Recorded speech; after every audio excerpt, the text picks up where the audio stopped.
Babel YouTube. It's been a while since I've done one of these, but I thought we'd cover some things from the Tweetoscope. Now let's go ahead and get into it, y'all. Okay, I'm not going to spend a lot of time on this, but I thought this might be something some of you Windows users would be interested in, so I'm going to go ahead and include it in the descriptions, which is, this is a detailed instruction tutorial on how to use the open source application VLC on how to go ahead and add videos. And this tutorial they used Animal House, but you can use any video you want, so you can have a more interactive background, which is something Windows largely lacks a little bit, and this is a good functionality to add to it via the open source project VLC, so I thought I'd go ahead and include that. Now let's get on into actual events and stuff that the little tweeters told us about. For those of you who don't know, the Tetris clones have joined the latest set of applications which Google has banned from the free and open Android marketplace. I have very mixed feelings about this. The argument being made by this developer is that, gameplay cannot be copyrighted, therefore it can be at most patented, and therefore the person, that would have expired back in 2005, which is true. However, and this has to do with, the whole, all somebody has to do is allege a DMCA violation, and people don't fight it. They don't say get a court order, they don't say something, they just say, oh, no, you're screwed, we're taking it down. And the complaint being made by this person, which is possibly a little biased, although I tend to agree, is that the official Tetris app isn't as good as the knockoffs, which is true in some cases, and that in places where Google Checkout is not implemented, such as in this case, Brazil, there's no way to buy the official ones, so with the free apps, or cloned apps as it were, removed, there's no way whatsoever to get into this. The reason I have really mixed feelings about this is why technically this copyright is expired. This is this patent is expired. This is a patent that was violated for years. For those of you who don't know, Tetris was made by a guy in Russia. And he basically got screwed. The rest of the world stole Tetris and gave it away and used it and collected all this money on it, and this guy just got screwed. He retroactively got some damages and retroactive rights too. So I believe in the unique case of Tetris, the actual expiration date has been expanded, and I forget when to. So even under patent solely, I think this is a valid complaint, especially given that it's about Tetris. And that's the whole reason that the Tetris company was created, was to protect this guy from future violations. So, just a little something for y'all to think about. Next thing going on, in proving that newspapers just don't get it. An Irish newspaper, they got over 1,000 subscribers, but compared to the fact that they usually do millions of papers, like they just don't get it. They don't get the link economy, they don't get the 21st century, they don't get all this stuff. And this is further complemented by this little unique tidbit.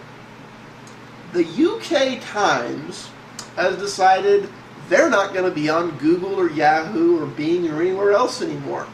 They're adding code to every one of their pages except for their main page, which is telling all the search robots, don't search them. This reminds me of the crap that the New York Times does. I'm sorry. I'm sorry these people don't get it. I'm sorry they don't get that we've joined the 21st century. I really do. I'm sorry, but if they think not being searchable is going to help more people go to them, I'm sorry. It's just not going to work that way. So let's take bets. Does anybody think in 3 to 6 months the UK Times is suddenly going to become searchable again, or is going to be looking for how do we file for receivership? You know, just just some suggestions, at least as far as their online division goes.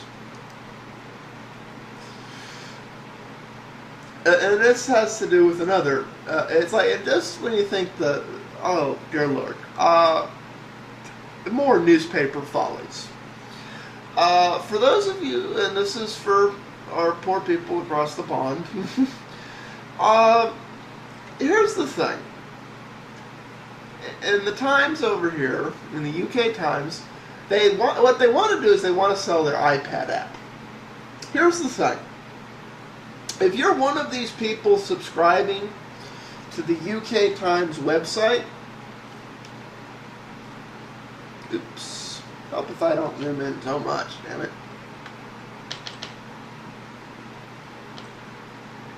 Sorry about that all.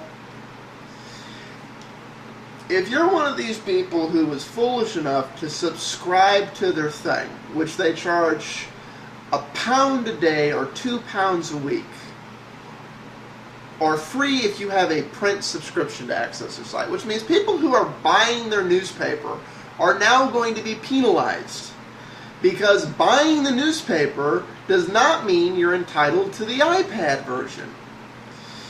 Now, there's speculation on whether or not this is Apple fault or theirs, and you know, the purposes of Tech Babel, I'm not getting into it, but the end result is as follows. If you're subscribing to this paper, you have to subscribe to it again to get the iPad version. If you subscribe to the iPad version, which is roughly £10 for every 28 days, I don't, and if somebody over in the UK will tell me what is a regular subscription cost, I was saying, because I'm looking at this, I'm like, you know, if you've bought an iPad or are buying an iPad, and you see this, Johnson, what are you going to do? If you want it on your iPad, you're going to cancel your other subscription. It's like, things like this need to be resolved, or I don't see, even if newspaper works indefinitely with Apple, I don't see this stuff catching on. And now to round up last little bit of time, it looks like I'm going to have to cut the other stories off. Facebook has decided that it will have privacy. It's going to simplify its privacy controls. I think this falls under the category of too little, too late.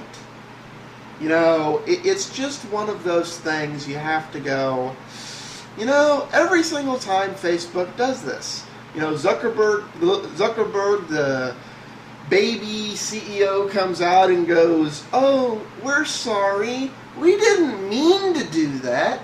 We'll put it back and make it easier for you to opt out.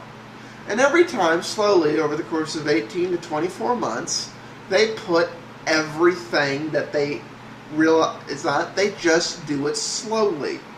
You know, they did this. They tried to make names fully public and all this stuff. And it was like, oh, I'm sorry, we won't do that. And then it became slowly no way to opt out at all. So, there's there. Two little other quick things to cover before I come up on time. You know, I may have to give some cadence to this because Google Buzz is getting a retweet feature, or a new thing. Basically a combination of the Facebook share and tweeting, but you have to do it through Google Buzz. I don't know, does anybody think this is really going to catch on? It's just one of those, like, I already have Twitter, and there's at least half a dozen Twitter clones. I mean, how many do I really need? Sorry Google, I just don't see this catching on. And since I have time, in the category of Hollywood is officially out of ideas. For those of you who don't know, Hollywood seems to not be making any new movies anymore, not even trying to recon it. Aside from remaking The Karate Kid, they're now remaking the 1980s movie that I don't think anyone younger than my parents' age really wants to see. Footloose. That was the tweets. Peace out, all.